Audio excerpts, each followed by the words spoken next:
There are many misconceptions in Islam, and people always point a finger that why does Islam subjugate the woman by keeping her in the veil? And if we analyze that, who is to decide what is modest?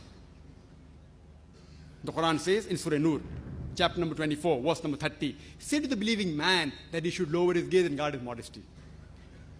That whenever a man looks at a woman, any brazen thought comes in his mind, he should lower his gaze. Next verse, Surah Nur, chapter number 24, verse number 31 says, say to the believing woman that she should lower her gaze and guard her modesty, and display not her beauty except what appears ordinary of, and draw her veil over the bosom, and display not her beauty except in front of her father, her husband, her son. Then a big list of mahram is given. Basically, there are 6 criteria for hijab, which is given in the Quran and the Hadith. The first is the extent. For the man, it's from navel to the knee. For the woman, the complete body should be covered. The only part that can be seen are the face and the hands up to the wrist. There are many scholars who say that this should be covered.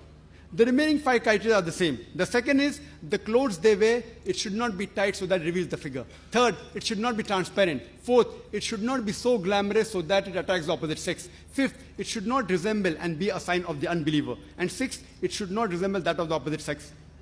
Similarly, if you read Hindu scriptures, it's mentioned in Rig Veda, book number 8, hymn number 33, verse number 19. It says, Brahma has made you a dame, made you a lady. So therefore, cast down your eyes and do not look up.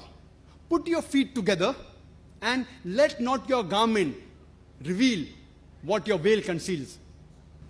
So according to Rig Veda, book number 8, hymn number 33, verse number 19, it says that the woman should lower the gaze. They should not stare at the opposite sex, and they should wear a veil. Further, it's mentioned in Rig Veda, book number 10, hymn number 85, verse number 30, that it is devilish and not right when a husband, he covers his thighs with the garments of his wife. That means wearing clothes of opposite sex is prohibited in Hinduism. It's further mentioned in Mahavir Charit, Act number 2, page number 71, when Sri Ram, when he sees Parusharam, he tells his wife Sita that Parusharam, he is our elder. You cast thy eyes and draw the veil. So Sri Ram tells his wife Sita that when an elder comes, you should draw the veil and look down. Further, if you read the books of historical records, we find the Indian ladies, many of them wear veils. There are coins in the post-Gupta age showing women, Indian women, wearing a veil and the veil coming up to the shoulders, some up to the arms. Even today, if you go in many Indian villages, we find that women, they cover their head. Some of them even cover their face.